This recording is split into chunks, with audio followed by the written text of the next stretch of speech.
We meet Karnata, who seriously messed up by going on a date with the wrong girl, the kind that ends the night with stab wounds. And yeah, those were fatal. So, Karnata gets what he wanted, just not how he imagined. Unfortunately, things don't exactly improve in his next life. He wakes up staring into the face of a crusty old goblin. Confused and still processing, it hits him, he's been reincarnated as one of them. The elder goblin gives him a fresh start with a brand new name, Goblin.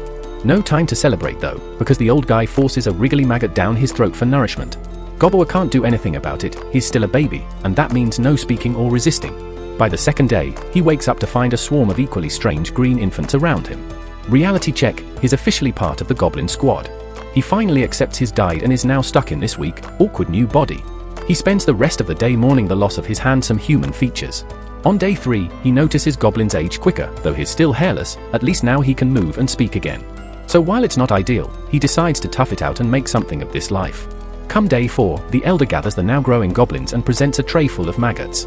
He calls them freeloaders and tells them they've got to start finding their own meals. Goblin isn't exactly thrilled about chewing on bugs, but it's all protein, so he swallows them down and gets ready to step out on his own. The moment he exits the cave, he's hit with the sight of a wild and colorful world, full of bizarre plants and creatures. He's not alone though, another goblin follows, clearly nervous since it's his first time outside. Goblin tries to calm him down, saying it's his first time too. That goblin's name is Gubkichi. He might not be the smartest, but he's got some strong genes, and Goblin figures he'll be useful for hunting. They soon spot a rabbit in the woods, and Goblin sends Gubkichi to charge it straight on. The rabbit bolts, exactly what Goblin hoped for. He was waiting up in a tree and jumps down right when the rabbit passes, breaking its spine with a stick. The plan works like a charm, but then Gubkichi gets greedy, wanting more. Goblin has to lay down the law with a little tough love to remind him who's leading. After that, he starts prepping their meal. While breaking apart the bunny, he notices something about the bones. One piece could actually make a solid weapon. Just then, a notification flashes in his head. He's caught off guard since the elder never gave him any heads up about systems or skills. Before he can process anything further, Gubkichi bounces back to full strength and is all set to dig into his share of the meat. Goblin eventually caves in and hands it over, and Gubkichi devours it like a beast, filled with wild appreciation. By the 5th day, the duo sticks to their hunting tactics, and Goblin even figures out how to use the rabbit's horn as a weapon. While pulling another horn from their prey, another weird message pops into Goblin's mind. He still has no clue what any of it really means. Sitting down with some cooked meat, he takes a bite, and suddenly his eyes glow blue. That's when it hits him, he's gained some kind of escape skill from eating the rabbit. Things start to make more sense now. In his previous life, he had a rare power called absorption, letting him gain traits from whatever he consumed. Even though he's in a different body now, that skill seems to have carried over. But all the other abilities he used to have must have been reset. Still, it's a pretty sweet deal that he got to keep even one power, especially in a forest packed with all kinds of monsters he can feed on for more strength. By the 6th day, Goblin's top-tier meat starts drawing attention, specifically from a curious female goblin. She's amazed they managed to take down horned rabbits, which had killed many others before. Plus, she has actual hair, so Goblin realizes that goblins can grow it, it's just that he and Gubkichi are naturally bald. Goblin offers to let her join their next hunt, and she lights up with excitement. But when the 7th day rolls around, it pours down rain so hard that the hunt has to be put on hold. With nothing else going on, Goblin decides to finally check out the back of their storage area, somewhere he's never bothered to look before. What he finds completely throws him. Locked away are a group of human women, confirming a dark reality Goblin Slayer always warned about, even in this twisted new world. Goblin tries to push it out of his mind and focuses instead on making a new weapon. Later, the village elder named Gobjai pays him a visit, having sensed Goblin's unusual drive to survive. He says Goblin might level up faster than the others if he keeps this pace. Goblin had no idea there was even a level system, so Gobjai tells him to tap his forehead to see it. When he does, Goblin checks the elder's stats and sees Gobjai is at level 86. The elder then explains that anyone who hits level 100 can evolve into something far more powerful. But because goblins age rapidly, even though Gobjai is only in his 20s, he looks ancient. Before leaving, he mentions that Goblin will soon meet evolved hobgoblins once the elite hunters return from their raid on the human village. But something about all of this just doesn't sit right with Goblin. When the rain finally clears the next day, Goblin heads out to hunt again with Gubkichi and the female goblin. Despite only being at it for a week, the three of them worked like seasoned veterans in the field. Gobni held the rear, keeping things under control, while Goblin handled things from afar, and Gubkichi led the front lines. With teamwork like that, they landed a hefty haul of meat. When Gobni took a bite, she was moved to tears, it was that thick, tender, and flavorful. Goblin took a bite too and, surprisingly, picked up several new abilities just from eating that snake meat. The next morning, they were back at it, hunting like usual. But on day 11, they made a careless decision, they wandered into an unknown cave. Inside, they came face to face with a massive swarm of vampire bats. They tried to make a run for it, but the bats were too quick. So Gobkichi and Gobble decided to stand their ground. At first, it was overwhelming, but then Gobble activated his evil eye skill, freezing all the bats mid-flight. With the swarm frozen, they wiped out every last one. Afterward, they feasted on the remains. Gobble gained more skills from the bat meat, echolocation, venom resistance, and even something strangely similar to a virus immunity. They were eating well, but soon, a group of fellow goblins came crawling toward them, hungry, irritated, and clearly too lazy to fend for themselves. That night, those same goblins tried to take their frustration out on Gobble, as if he was the one to blame. They assumed he was the problem, when in reality, it was their own lack of effort. If they worked half as hard hunting as they did complaining, they wouldn't be starving. But Gobble had a detection skill, so he knew they were coming. He defended himself. He didn't mean to take it too far, but underestimated the potency of his venom skill. One of the goblins didn't make it. Gobble wasn't exactly broken up about it, they came to attack him, after all. But Gobmi arrived and, seeing what they did, unleashed her fury.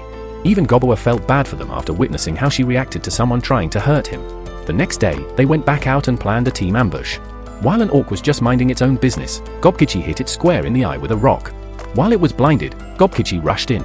The orc retaliated with a swing of its pickaxe, knocking him back, but Gobkichi wasn't alone. Another rock smashed its hand, and they followed up with a club to its knees. Gobble ended it by repeatedly stabbing it in the head. With the orc down, they dug in, feasting on the meat. But there was too much to eat in one sitting. Gobble suggested they haul the rest back to the cave. He had something in mind. Once back, Gobble called all the weaker, starving goblins together and told them they could eat as much as they wanted. At first, no one moved. But eventually, one by one, they dropped to their knees and began devouring the meat like they hadn't eaten in days. Watching them, Gobble reflected. In his past life, he never would have done something like this. Maybe reincarnation hadn't just changed his body, it might have shifted his heart too. That night, while everyone else slept, Gobble tried to rest as well, but an annoying system notification in his head just wouldn't stop. He's constantly getting alerts that he's way past the required level cap, which means a big change is coming. He's about to evolve into a hobgoblin any minute now. But he's too tired to care and just knocks out. When morning comes, something unexpected hits. Gobble wakes up and notices some strange changes in his body. He's baffled.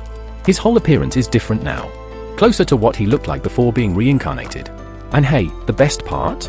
The bald head's gone. Gobkichi wakes up looking the same kind of different, and even though Gobmi herself hasn't changed much, she's absolutely loving the glow up her friends just had. Then the elder shows up, curious about all the ruckus. The moment he lays eyes on them, his jaw nearly drops. They've both evolved. And to think, it's only been 2 weeks since they were born. Gobkichi turns to Gobble with a grin and says he's itching to test out his upgraded strength, not just with hunting, but with a proper one-on-one. Gobble's not one to back down, so they head out to throw hands. Deep in the woods, their friendly brawl kicks off. Gobkich's hits pack way more punch than before, no doubt. But what he's got in raw power is still lacking in technique. Gobble dodges cleanly, sweeps him to the ground, and holds the edge. Eventually, Gobkichi taps out, giving Gobble some serious props. Still, Gobble gives him credit where it's due. Gobkich's physical strength is on another level compared to the rest of the group. Just then, Gobble hears wolves howling in the distance. Something's not right. He quickly calls over Gobmi, who's been stealth watching them this whole time, and tells her to grab the crossbow they crafted earlier. Looks like they're gonna need it. Wolves come charging down the hill, chasing a group of terrified rabbits. Once they're done tearing into the poor things, their eyes lock onto their next target, an orc just minding its own business. The orc bolts, but the wolves are ruthless. They catch up and tear into it without mercy. Watching this unfold, Gobble and Gobkichi decide this is the perfect chance to see just how strong their evolution made them. Gobble signals Gobmi to start launching bolts at the pack. When the alpha wolf takes a hit, both Gobble and Gobkichi charge in. Without their leader to guide them, the wolves are in total disarray. One by one, they take them down. Soon, the only one left standing is the badly injured leader. He eventually collapses, and Gobble steps up, bites deep into its flesh, and gains a new set of skills, one of them being leadership. He drags the fallen wolves back to the cave, tells the others it's feast time, and lets them dig into their heart's content. From now on, Gobble expects the others to start finding their own meals. But they don't feel ready for that kind of responsibility, so they drop to their knees, begging him to show them how to hunt. Gobble agrees. If they're clueless about hunting, he'll train them. And if they're lacking weapons, he'll even teach them how to craft their own. That ends up making him super popular, and before long, he naturally steps up as the goblins' leader. Whether it's because of his leadership or something else doesn't matter to him. He's determined to guide his crew, keep growing stronger, and pick up new abilities, all in pursuit of his dream. Later on, Gobmi undergoes a transformation, turning into a blazing hot lady seemingly destined for Gobble's dinner plate. By the 17th day, all the captured human women had taken their own lives. Gobble holds a quiet tribute for them with Gobjai by his side. Fast forward to day 24, Gobble is now training the other goblins, sharpening their skills. In the meantime, he keeps devouring strong enemies and collecting powerful new abilities. But suddenly, another goblin squad shows up on their turf. Gobble gets ready to fight to protect his team. Before he can make a move, Gobjai stops him and explains, these newcomers are actually their raiders. Gobble is stunned to learn these raiders are the original fathers of their entire generation. They've just brought back a new group of human women, clearly proud of their success since the previous ones didn't survive. Apparently, goblin genetics are so dominant that even mixed offspring still come out as goblins. Gobble understands how their reproduction works, but that doesn't mean he agrees with what's happening. He asks to take responsibility for the new captives, but the raider leader refuses. Gobble group gets fired up to support him, which starts causing tension between the two factions. Just then, two goblin women walk in, Habasto and the mage Hobse, and urge everyone to calm down before it turns into a full-blown civil war.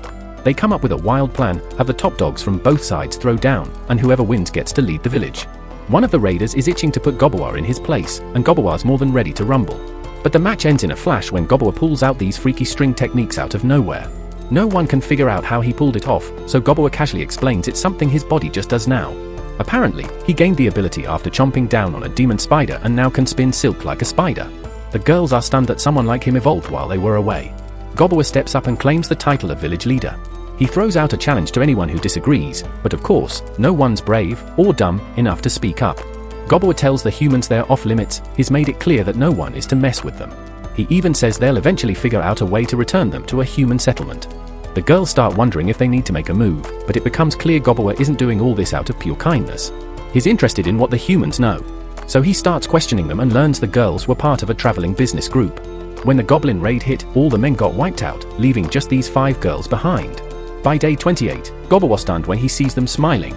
He realizes they're not totally fine, they're just putting on brave faces because it helps them cope.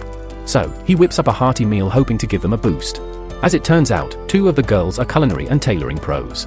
One's an alchemist with glasses, another's a dreamy appraiser who also works as a blacksmith, and the red-haired one is a beginner warrior.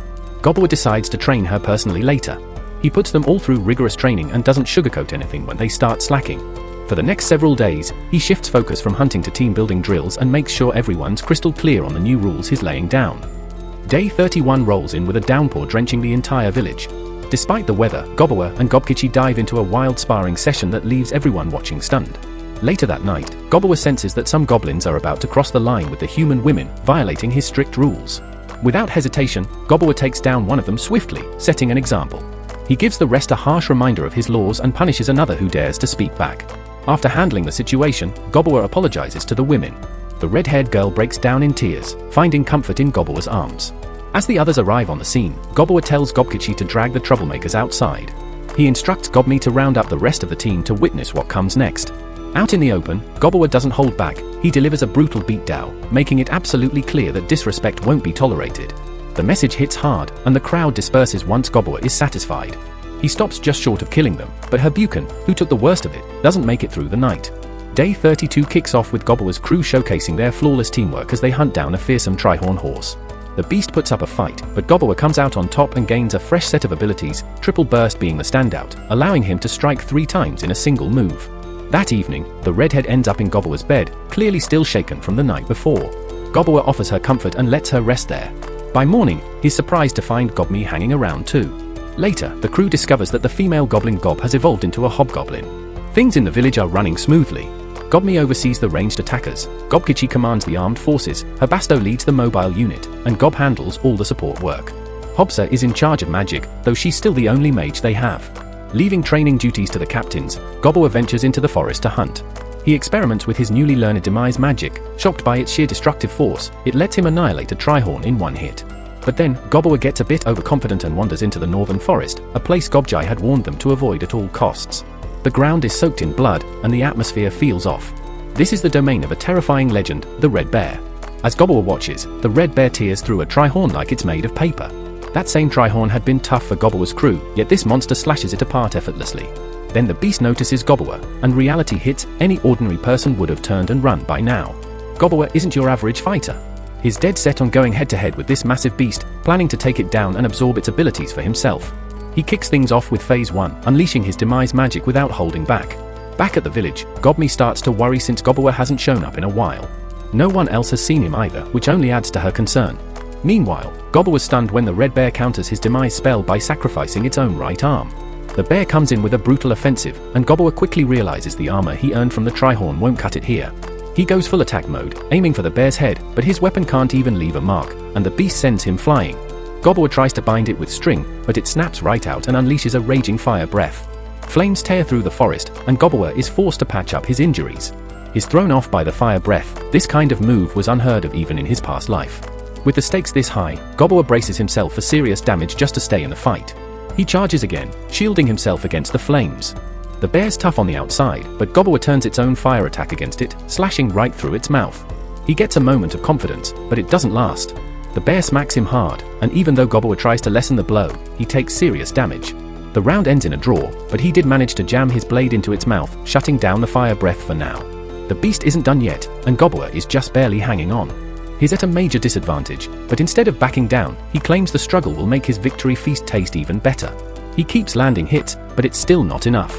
He tells the bear flat out that he's going to eat it, and goes in for another risky attack. But this time, he loses an arm.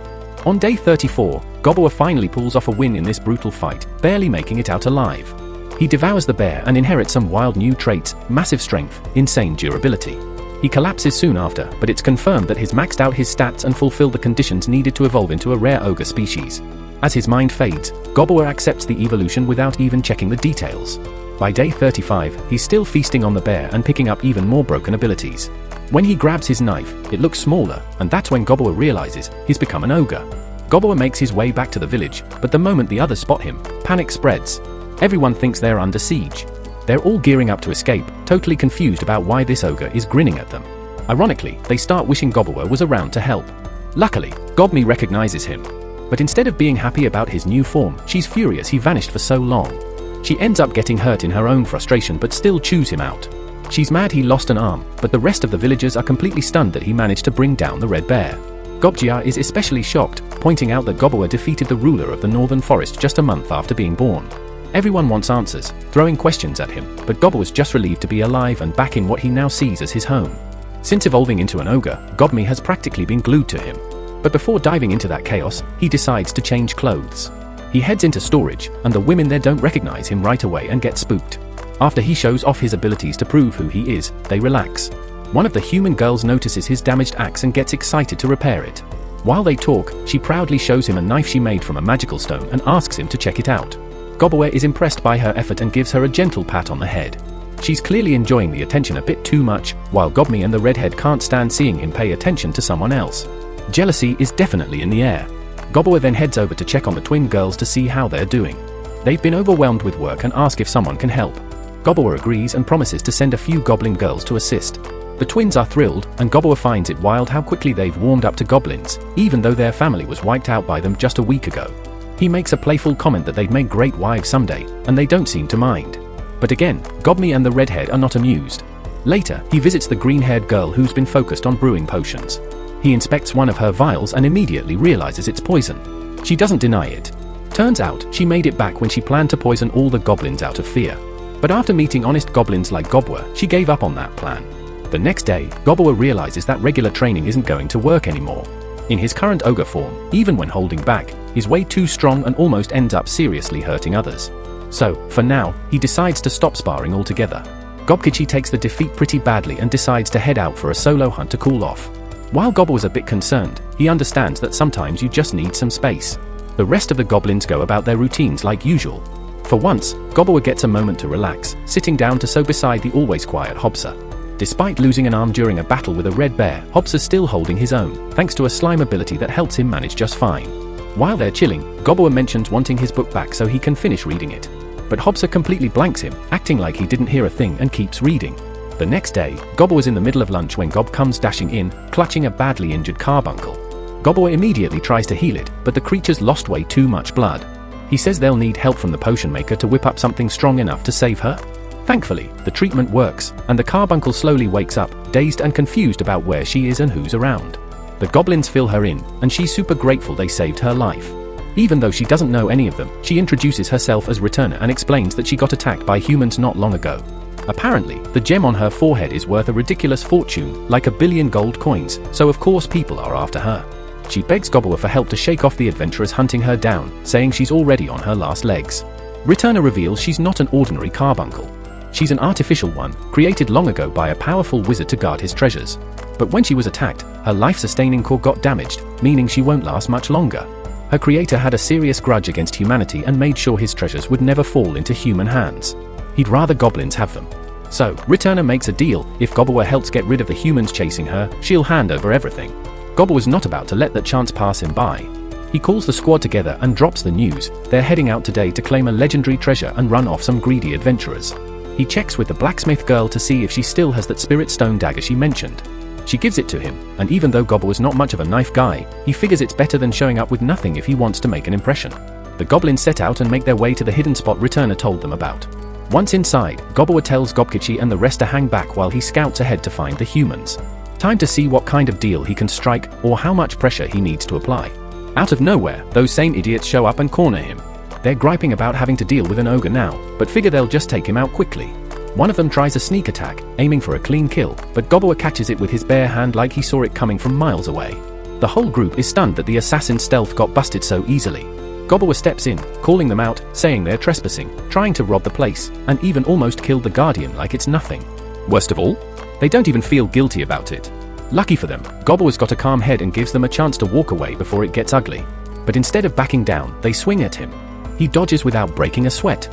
Still, he offers them one last shot to leave peacefully. But as always, humans have a weird habit of ignoring common sense when it matters most. Even though Gobbler is clearly way stronger, they keep attacking. Eventually, he loses his patience and decides it's time to show them what's up. The reality starts to hit: they messed with the wrong ogre. Gobbler uses his earth magic to pin them down and calls in the crew to deal with them. After the fight, they strip the adventurers of everything and kick them out. Gobbler takes the loot and eats it, and gains all the skills those items had. One of the coolest new tricks. He now has an item box that can store over 100,000 things. Since he kept his promise, Returner takes Gobbler and the squad to the treasure room where her master died. It's filled with rare gear that belonged to a wizard named Velvet. He was apparently a spirit master who collected a ton of spirit stones. As her final moments tick down, Returner thanks them all and disappears, leaving behind her core gem. Gobbler, naturally, eats that too. They take a quiet moment to honor her, then get back to gathering everything valuable. Good thing they've got that new item box. But before they leave, Gobbler glances back at the wizard's body and feels bad just leaving it like that. So he burns it. As it turns to ash, it leaves behind a powerful-looking gauntlet. Gobbler doesn't hesitate. He slips it onto the arm he lost earlier, and the thing fuses to his body like it was always part of him. This new arm? Total game changer. It can rotate, produce poison, shoot out threads, you name it. Best of all, it functions just like a regular hand.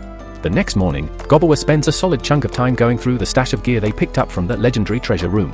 Since it all belonged to a high-tier sorcerer, it's no surprise that everything is top quality and seriously powerful.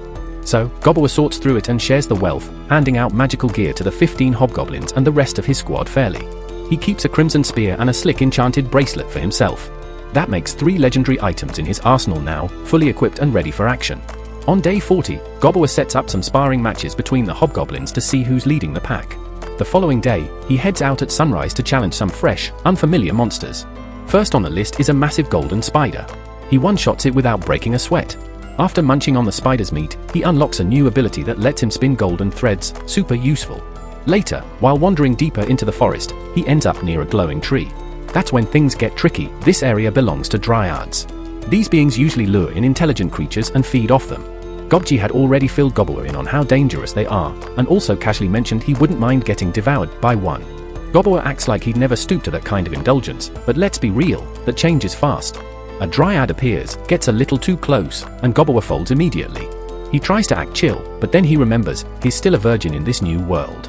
And just like that, his brain checks out. He activates one of his rarest skills, the golden carrot. The dryad is floored, completely captivated, and, well, let's just say what followed went on for 5 hours straight. When they finally wrap things up, the dryad begs him to come back soon.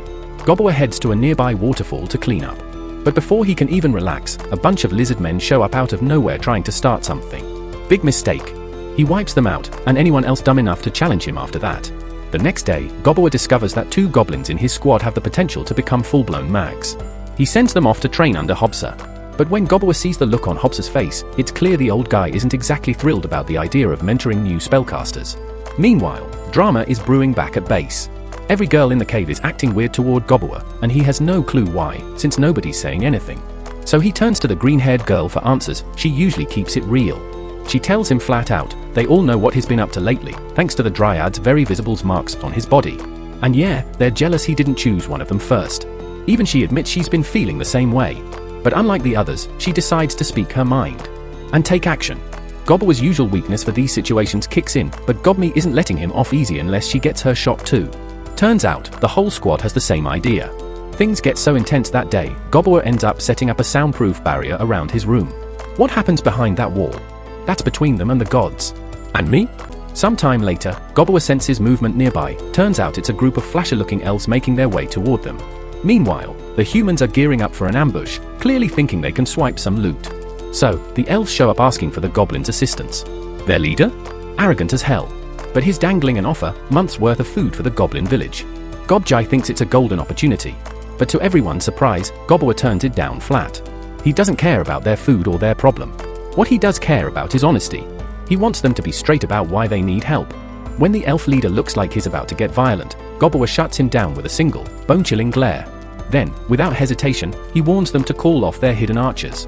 Predictably, they don't listen and loose their arrows, only to realize, too late, that Gobbler is untouchable. Their attacks bounce off harmlessly. The elf finally gets the message and stops the fight. Gobbler tells him straight, he refused the deal just because he wasn't in the mood. Still, since they share the same forest, if humans become a bigger threat, he's open to cooperation. Then Gobbler stuns everyone by pulling out a weapon of legend, something so fearsome it silences the entire group. Even he doesn't totally understand its power, but he knows one thing, a single stab unleashes endless spears that shoot out for 100 meters. The elves retreat fast, clearly shaken. Gobbler was fine with that, he'd rather not deal with them again anyway. On day 45, he goes out hunting and wipes out 20 grey slimes. After absorbing their cores, he gains new skills, like fluid healing and self-duplication. Trying out the replication skill, Gobbler creates a tiny clone using his own blood. Even better, he can see through its eyes, sharing its senses. That gives him a clever idea. By day 46, he has the girls stitch some of his blood into their clothes, turning their outfits into emergency transmitters. That way, if anything goes down, he'll know right away. The following day, one of his blood clones spots the elves again. They clearly haven't learned a damn thing. This time, Gobbler lets loose a roar from deep within the cave that freezes the elves in place. When he steps out, he doesn't even say a word, he just grabs them, one by one. Their leader complains that Gobbler's attitude wounded his pride and that for such disrespect, death isn't enough. The others are more reasonable and apologize for not stopping their reckless commander. Gobbler's already made his decision, and it's not a kind one. The elf boss is done for, but the rest are given a shot at survival. Gobbler arranges a trial by combat between the goblins and the elves. Only the victors get to live. He figures it's fair, if they want to keep breathing, they need to prove they're worth it. When it's over, 6 elves are left on the ground, defeated. Coincidentally, or not, they're all male. Gobbler privately admits he skewed the matches a bit, he didn't feel right watching the women lose. Afterward, he helps himself to the fallen elves, feasting on them and picking up even more abilities in the process. He lays it out plainly to the survivors, they're not going anywhere. Gobbler tells them straight, they may have surrendered, but they still tried to wipe out his kind. Gobjai, the old goblin creep, is drooling over the thought of having elf prisoners around, but Gobbler shuts that down fast, strict rules say no touching prisoners. Gobjai swears he'll behave, though it's clear he's itching for just one shot. Meanwhile, Gobbler heads out to deal with the elf leader personally. Fast forward to day 48, Gobkichi reaches level 100. By day 49, everyone's blown away to see Gobkichi evolve into a rare type. His deep red skin comes from a blessing by the flame demigod, and his iron-like hide is thanks to the war demigod. Gobkichi explains that Gobbler hasn't had anyone to properly train with since becoming an ogre, and he's been trying to catch up. Now that he's leveled up, they finally go head-to-head in a serious sparring match. Gobbler still comes out on top, but Gobkichi holds his own better than ever before. The fight ends with Gobbler as the winner, but Gobkichi earns real respect as a worthy rival. That night, Gobbler is dead tired when some odd figure appears. This stranger starts saying sorry, though it's unclear why, and hands Gobbler a gift, calling it a small token. Gobbler wakes up afterward, totally baffled, with no memory of what really happened. Day 51 rolls in, and Gobbler starts thinking maybe Gobkichi's growth is pushing others too, because now there are 4 new hobgoblins in the mix. One of them's even got the potential to become a mage, and another steps up as a cleric. The healer, named Habuchi, pledges to treat everyone she can. Hobsei also hits a new milestone, evolving into a half-spell lord. Most spell lords don't have the wild markings she does, but Gobbler notices hers look eerily like the ones on his own body. With her massive mana pool, she's itching to let loose. She lets off a jaw-dropping fire spell and says she could easily do 20 more of those. And she's not even a full spell lord yet, next evolution might take her even higher. Gobbler outfits her with new gear for her upgrade, and she tells her Basto, who's clearly feeling left behind, not to worry, she's catching up. Gobbler's starting to think all these sudden power jumps are connected to him. A goblin's first month has a huge impact on how they develop, and the environment he's created may be speeding everything up. It's awesome seeing his people getting stronger, but Gobbler knows not everyone's benefiting equally. By day 52, the older goblins start complaining. They've been busting their asses to keep pace, but the younger generation's pulling ahead fast. They finally decide to abandon the village. And crazy enough, Gobbler doesn't even punish them for walking out. Gobbler tells them straight up, they're not robbing anyone, so if the others want to take off, that's on them. And just to show there's no bad blood, he even hands them a parting gift, a badass enchanted knife crafted from methyl, sharp enough to cut through anything. By day 53, Gobbler stumbles upon a human who'd clearly lost a battle with an orc. The guy's nearly gone, and after Gobbler finishes him off, he absorbs a strange but useful ability the man had. Gobbler plans to put it to good use, maybe even in a way that gives the guy's life some meaning. The skill's called Monster Tamer. That night, Gobbler was on cloud 9, especially when the alchemist shares the good news, she's brewed up some proper alcohol. Day 54 rolls in, and Gobbler announces that the older goblins have officially peaced out. He gives anyone else the chance to leave too. Nobody takes the offer. They're all in. So they raise their drinks and celebrate. On day 55, Gobbler starts working on something new, earrings made with his own blood. These aren't just for show, they're enchanted for long-distance communication. On day 56, they test them out, and sure enough, the earrings work perfectly. Gobbler makes more so everyone can wear one. Day 57 brings a big win. Gob takes down a powerful beast called a Trihorn, and Gobbler uses his Monster Tamer power to see if he can control it. And wouldn't you know it, it works. The Trihorn becomes their first bonded beast. Fast forward to day 58, and Gobbler has added even more familiars to his team. Now he's got a massive bear and even the leader of a black wolf pack. The wolves end up guarding the human girls like loyal sentries. But day 59 throws a curveball. That timid red-haired girl? She's turned into a total powerhouse. While they're all having a meal, Gobbler was stunned when she announces she's picked up a new job class. Later, she showcases some next-level hunting ability, and Gobbler reveals that she's become a shadow soldier. This class comes with a wild condition, she's got to keep devouring monsters to stay alive. But in return, her power skyrockets. Not long after, Gobbler gets intel that humans are starting to hunt goblins in the woods. It becomes clear the war with the humans is just around the corner. Day 60 kicks off with Gobbler picking up signs of kobolds being chased, but oddly, his search ability can't detect what's after them. When the kobolds make it to the cave, they bring bad news, they're being hunted by living skeletons animated by dark magic. Gobme's archers take aim, but their arrows are useless. There's an overwhelming number of skeletons, and Gobkichi starts to panic. But Gobbler uses his search skill and spots one major energy source behind the horde. That must be the creature controlling the skeletons. While the others fight back, Basto smashes one of the skeletons to pieces, and Gobbler catches on. Slicing doesn't do much, but blunt force? That works wonders. Everyone drops their blades and starts smashing the skeletons apart. Still, there are way too many. Gobbler knows the only option now is to finish it himself, fast. He silently counts down in his head while tearing through a swarm of skeletons. He wraps it up 3 seconds ahead of schedule and smashes the beast responsible for spawning the undead army. Consuming it grants him some wild new powers. He can now call forth lesser undead and conjure elite gear, plus some other seriously impressive abilities. Once the dust settles, the kobolds admit their huge mistake. Apparently, they dug into Velvet's hidden stash by accident, the same stash the goblins had already looted, which triggered the awakening of the Guardian, the big bad skeleton. With nowhere else to run, they dash to Gobbler's lair, now infamous as the home of the feared Black Ogre. These kobolds now swear loyalty to Gobbler, but he doesn't hold back and reminds them that he's wiped out plenty of their kin before.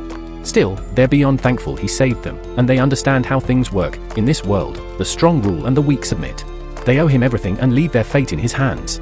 Gobbler takes it in stride and has their healer patch them up. Then he glances around his cave, realizing he's somehow pulled together a ragtag group that's starting to feel like a real crew, though he's still not sure how it all happened.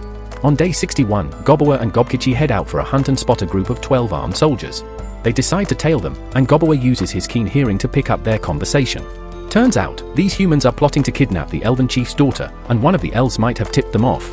Later that day, when the elven girl returns from a festival, the humans make their move. They slaughter her guards without hesitation and snatch her. Gobbler isn't the type to stand by, he steps in, rescues the girl, and captures the whole group of attackers. By day 62, Gobbler learns that a full-blown human assault is planned in just 20 days. He wastes no time and devours all 12 captured soldiers, gaining a fresh set of potent skills. When the elf girl finally comes to, she's terrified at the sight of him. He spots wings on her back, definitely not something normal elves have. Gobbler tries to talk her down, but she panics, convinced he's going to harm her. After some calming tea, she starts to relax, but her mood shifts again when he tells her her guards didn't make it. She lashes out, blaming him for standing by and not helping sooner. Goblin tells her flat out that the elf-human conflict isn't his fight. He also warns her that there's a mole among the elves and maybe she should be more worried about that. She breaks down crying, and he tells her to rest up before they take her home. That night, Goblin has to warn the old creep in his group to stay far away from the elf girl. On day 63, they escort her back to her village. She later explains that her wings mark her as a high elf, a rare trait they usually keep hidden within their bodies. She's not supposed to let them show, but she's still getting the hang of keeping them hidden, so they slip out here and there. When they get to the spot, Goblin suddenly feels the pressure of 25 archers targeting him, arrows tipped with mithril. Thankfully, the chief's daughter steps in just in time, telling them Goblin actually saved her life. The chief appreciates Goblin for protecting his daughter, but Goblin doesn't pretend he did it out of kindness. He makes it clear he wants compensation. He also sees it as a chance to judge the chief's character. Surprisingly, the chief hands over a bow called the Failnaught, a magical heirloom of their clan. His daughter's stunned he'd give it away, but the chief insists it's a small price to pay to ensure her safety. Goblin is fine with the trade and decides to return the favor by giving them information about the human army's movements. With that, the goblins and elves are on good terms, and the elves even supply them with mithril gear. The chief also asks if they know anything about their elite scouts who went missing, but Goblin acts innocent, saying he's got no idea. As another gesture, the chief offers Goblin some premium liquor. Goblin says they'll support the elves if needed, and later that night, is blown away by how incredible that drink tastes. By day 64, Goblin was shocked to discover Goblin has evolved into a Dampier type. Not only that, but 8 fresh hobgoblins have joined their ranks. Goblin's powers got a major upgrade too. She now has the ice god's blessing, letting her generate and manipulate huge amounts of ice. Her cursed eye can force enemies to fight among themselves. Goblin feels like her new appearance is familiar somehow, though he can't quite recall where from. Gob has also transformed, now a half-Earth Lord. Earth Lords can manipulate terrain and toughen their bodies. She even got a lightning-based skill to locate gems underground. Her Basto's new form is a half-bloody lord. He can control blood and use it like a weapon. All of the evolved goblins now bear strange tattoos in different places, and they claim those markings boost their strength, something Goblin is curious to learn more about. Thanks to all the changes, Gobjai decides to give everyone new names to reflect their evolution. There's also a power chart ranking the races, and it shows that Ogre is now 5th, below beings like the Dampiers and Lords. Ogre figures it's only a matter of time before the elves come looking for backup in their war against the humans. Ogre knows they need all the backup they can get, so he hands out some communication earrings to the new squad. But the elf girls they rescued? Not into it. For elves, touching their ears is super taboo. Still, Ogre isn't discouraged, he's determined to win them over eventually with his usual charm. He takes the crew out for a training session and uses his summon lower undead skill to bring out a squad of skeletons for some live practice. He even outfits them with armor, because the better the gear, the tougher the skeletons become. The elves don't do so hot in the fights and take a few losses, but Ogre's not upset. What matters to him is the bond that's starting to form between everyone. By day 65, Ogre done figures out that using less mana lets him summon regular skeletons, zombies, and similar undead creatures. He's curious about how they taste, but sadly, eating them is a no-go. Still, they're great for training and leveling up. Only downside? Sunlight wipes them out instantly, so they're basically useless during the day. Right now, Ogre's crew is stacked, over 100 strong and growing. The kobolds are in a rough spot, so they're grinding harder than anyone else. After one battle, Ogre notices Gobfu munching on spoiled meat and gets worried, but she swears it's delicious. On day 66, Ogre gets Earth to seal off the cave exit where skeletons kept leaking out. He also sends the kobolds out to hunt for more wolf familiars. They hustle and bring back 20 of them fast. But on the way, they run into a massive boar, and Earthy takes it down like it's nothing. Later on, the blacksmith girl shows Ogre the axe she fixed, the one he busted fighting the red bear. She upgraded it with a combo of spirit stone, iron, and mithril. Ogre's impressed, and she drops the news, she's now an elemental smith. Day 67 rolls around, and Ogre Kichi confesses his crushing on Earthy. Ogre already had a hunch, but Ogre Kichi admits he's clueless on what to do. Ogre steps in with a plan and tells him to make his move that night, hoping for some good news the next day. That night, Ogre Kichi tells Earthy how he feels. She seems cool with it. By morning, he's hyped and performs better than ever in a sparring match against Ogre. He even lands more hits than usual, and Ogre's stoked for him. Turns out, Earthy had already chatted with Dambai about it the day before, and she and Ogre helped set the stage. Ogre Kichi's been on such a power high lately that Ogre ends up switching himself out and sends the black skeleton to spar with him instead. After that, the usual team goes hunting. While out, they stumble across a new breed of insect monsters Ogre's never seen. After taking them down, he gains even more skills, the best one being exoskeleton. He tries it out and is blown away when he transforms into something straight out of a superhero show. This new armor suit Ogre's got is seriously next level. It's insanely durable, can fix itself, and shrugs off hits like nothing. Dambi thinks it looks sick, though Ogre feels it's a bit too flashy for his usual style. He tries putting on his old gear again, but yeah, that doesn't go well. Ends up standing there in his birthday suit. Turns out, the suit used parts of his original outfit, made from that red bear's hide, to power up the armor. Tough break, since he really liked that look. Still, Ogre realizes this new suit gives him access to 5 special modes. One of them already draws from the red bear, which means the rest are fair game to unlock. After weighing his options, Ogre decides to focus on forms suited for air and underwater combat. He picks one based on bugs, letting him sprout wings and fly. It's a wild upgrade, but the controls are a bit Yankee, he's gonna need flight practice. Fast forward to day 69, it's pouring rain. That feisty redhead shows up, wanting a spar. She's been stepping up her game and pushing for more training lately. Ogre remembers when she used to act like a clingy pup, now she's all grown up and fierce. Meanwhile, the smith girl's been hanging with the elves, trying to brainstorm new weapon designs. She's struggling with a repeating crossbow idea. Ogre suggests ditching the blueprints for now and just building stuff. He supplies her with extra materials and hopes she crafts something useful for him soon. The Chef Sisters? They earned themselves the title of head chef. He asked them to recreate some snacks from his past life, like good old potato chips. After that, Ogre checks in with the alchemist about crafting enchanted gear. She reveals a new weapon, a bone nail made from that black skeleton, capable of freezing anything it hits. Some of the other girls catch Ogre getting a little too close to the alchemist, but we're not gonna get into that right now. When day 70 hits, a group of elves arrives as representatives for their clan's leader. They bump into Ogre's old crew on the way, but thanks to his illusion casting earrings, they think he's got ties to the Dark Elves. The elf kid shares a warning, the humans are making moves, and the elves can't fend them off alone. They're counting on Ogre. They're even ready to pay whatever it takes, no questions asked. But if Ogre says no, the deal falls apart. He accepts the job, though, under one condition, they do things his way. He sends the kid back with a magical bracelet for the elf chief, it's how they'll keep in contact. Information is a weapon too, and Ogre's already got his blood clones scouting the area. He gathers the squad and lets everyone know, the time to act is now. From here on out, they're not just some ragtag group, they're pros. A full-blown mercenary outfit. The crew's fired up. Ogre gives them a name, the Parabellum Mercenary Company. He rallies the crew, announcing their first rail mission is on the horizon. Everyone starts shouting Parabellum in unison, pumped up and ready. On day 71, Ogre's unit, known as Parabellum, heads out. They're 36 strong, but thanks to spells magic, their companion beasts boost their total to 73. They move out at dawn, guided by intel snagged by one of Ogre's subordinates. The human base is wrapped in a protective barrier, but Ogre shatters it using a unique ability from his silver arm.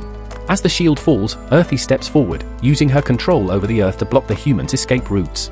Dombi and Spells lead the charge with a flurry of magic. Ogre backs them up, raising a skeletal army and chucking spears to add pressure. Still, he's caught off guard, they aren't wiping out the humans as easily as expected. Turns out, a formidable female knight is leading the defense. Ogre introduces himself with a booming roar. The humans quickly realize the undead are under Ogre's command, prompting the knight to declare he must be brought down. A human mage launches the counterattack, and Ogre watches as the knight enhances her speed with magic. He commends her tactics, the mana control she displays, and her attempt to strike at his heart. But it's not enough, Ogre simply knocks her away. Then he tells her he's impressed and declares the survivors will be taken as captives. But the knight isn't backing down. She'd rather die than be taken prisoner. Ogre respects her resolve, but she says if he wants her, he'll have to prove himself in combat. If he defeats her, she won't resist his will. Ogre orders his team to eliminate everyone except the knight, the sorcerer, the priestess, and a swordswoman wielding a flaming blade, there to be captured alive. The rest can be killed or eaten. Ogre then describes the outcome, a brutal massacre. Dombi's hypnotic gaze turns the soldiers against each other in a frenzy, while Ogre Kichi smashes through them effortlessly. Blitzato manipulates spilled blood into deadly weapons, and Earthy follows up with devastating moves. They take down the opposition without suffering a single casualty. Still, the knight manages to land a solid blow on Ogre, not enough to hurt him much, but impressive that she could even reach him. Just then, the human mage begins chanting a high-tier spell, pleading with the knight to retreat. Spell's Eye realizes the spell is 5th tier and gets worried, it might actually pose a threat to Ogre. Making things worse, the knight prepares to shield Ogre with her own body, willing to take the hit. The mage apologizes, admitting he's out of options, and unleashes the full force of his spell. Ogre claims victory even before the dust settles, he had no plans to let the Lady Knight fall. She watches, stunned, as Ogre effortlessly casts a magical barrier. Spell's Eye is left speechless too, realizing that Ogre fused 3rd tier demise magic, a vacuum shield from his silver arm, and several other abilities to pull it off. It took everything he had, but Ogre neutralized the dragon spell. The win is clean cut for his squad, and he makes sure everyone knows how huge it is to have captured such high-level warriors. To celebrate, Ogre throws a feast and absorbs an impressive haul of new powers. The elves join in, reveling in the win. Ogre, meanwhile, checks in on their new captives, but they're not in great shape. By day 72, he spells it out, with his enchanted earrings locked in, the humans can't lie or conceal anything anymore. This leads to a treasure trove of intel. An elder elf offers to trade alcohol for the info, and Ogre jumps on the deal. With the item Ogre provided, he shares everything the prisoners spilled, including top-secret routes the humans plan to use in a surprise multi-front attack against the elves. With this heads up, Ogre's crew strategically moves out, setting ambushes and lying in wait from trenches. The approaching human force is formidable, 500 knights in full armor and 100 mags backing them up. Ogre notes that if the elves took them on directly, it would be a grueling battle. But for his squad, it's just another training session. He launches the assault. His forces block exit paths and bombard the enemy with massive rocks, dropping their count from 500 to 300 in no time. Traps and arrows continue thinning the numbers until fewer than 100 remain. Ogre is intrigued when the enemy commander tells his troops to construct a barricade with whatever they can find, stalling the fight. To break the stalemate, Ogre sends Ogre Kichi to clash with the commander. The humans fight hard, but Ogre backs his side with enough muscle to completely wipe out the enemy ranks. He's only concerned if Ogre Kichi will hold back, but he doesn't. Ogre Kichi steamrolls the commander, who quickly realizes he's dealing with a monster. Ogre acknowledges the commander's effort, but in the end, Ogre Kichi emerges victorious. Just like before, Ogre throws another feast and reaps more power. Ogre Kichi mentions the commander reminded him of Ogre, though Ogre doesn't quite see the resemblance. Then, unexpectedly, Dami appears and casually announces she wants to have Ogre's child. By day 74, the captured knights see their survival as more disgraceful than death. Their commander urges them to relax, they have food and shelter now, so things could be worse. The others criticize him for being a commoner, assuming he doesn't get their sense of shame. The whole prisoner situation just feels wrong for folks who've always held themselves with pride. Eventually, Ogre manages to get the truth out of the commander. Turns out the reason humans are coming after the elves is because some royal princess caught a deadly, rare illness with almost no chance of survival. She was supposed to marry a king from another empire, so naturally, a cure had to be found at any cost. That's when humans caught wind of a special elven remedy, blessed by a guardian spirit of the forest. In the end, all this fighting came down to nothing more than selfish ambition. Meanwhile, Earthy gets spooked during a routine mining trip when something unexpected happens. Everyone assumes they're under attack, but it turns out the water pressure formed a hot spring instead. Ogre's thrilled and lets everyone know that it's got natural healing properties that even clear out stubborn infections. It's also great for the skin, so naturally, everyone jumps in to enjoy the new bath spot. Ogre gives Earthy a solid shout out for uncovering it. Come day 75, Ogre starts feeling a bit uneasy, so he comes up with a fresh training plan using the captured humans. The goal? Improve tactical thinking by putting them through mock combat exercises against real fighters. Each participant has to lead their unit, give orders, and try to outwit the opposing team leader. Ogre stays back and watches, acting as referee. For instance, Spellsea is commanding the defense squad while Domi oversees the archers. Both of them show real potential. On the flip side, Ogre Kichi and Bloodzadu can't pull off any victories yet. The human captives are baffled. After all, they're watching goblins pull off full-on military drills. Then, the commander steps up and says he's done playing with practice fights, he wants a real duel with Ogre. Ogre respects that. Despite all the setbacks, this guy still wants to test himself. That's when Ogre starts taking him seriously and calls him the Steel Knight. The knight gets a bit rattled when Ogre surrounds him with mana. Ogre tells him not to worry, he's just leveling the field so it's not a total wipeout. Ogre powers up, and the knight gets fired up too. But in the clash that follows, Ogre totally outclasses him. Afterward, Ogre heals him, and Ogre Kichi steps up, saying he wants a go at the Steel Knight next. As they fight, Ogre notices how Ogre Kichi seems fired up too, clearly influenced by the knight's resolve. Later, the knight shares that he's from a region where demi-humans are common, so he's used to communicating with all sorts of folks. He takes a moment to recognize the unity and diversity Ogre has built among his people, clearly impressed by how well everything's organized. He even starts thinking maybe Ogre was sent by fate or something. Then the guy gives up his knight status and says he wants to fight alongside Ogre. Ogre agrees, meaning the guy's no longer a prisoner, and he plans to use his skills for something useful. Ogre pairs the redhead up with the Steel Knight and tells him to train her in solid human combat techniques. Later, the elf elder agrees to look after the injured humans. Ogre asks about the mysterious medicine the human seems so desperate to get, and the elder reveals it's the same one he once gave to Ogre. Turns out, this stuff is seriously powerful. It can cure nearly any illness. Ogre's shocked that the old elf handed him something so valuable, but the elder explains their rules only forbid sharing it with humans, not the ogre who saved his daughter. Ogre finally tries the medicine himself, and it gives him this strange feeling, plus, he gains a bunch of wild healing powers. Curious, Ogre drips a bit of his blood onto one of the wounded humans. The man's jaw drops. Not only do his wounds vanish, but even his back pain disappears. Ogre's just as stunned because it dawns on him how over the top these new abilities are. One drop of his blood healed someone completely, and now he's wondering what would happen with more. This kind of power feels like he's reached a whole new tier of strength. To find out what happens next, don't forget to like, share, and subscribe.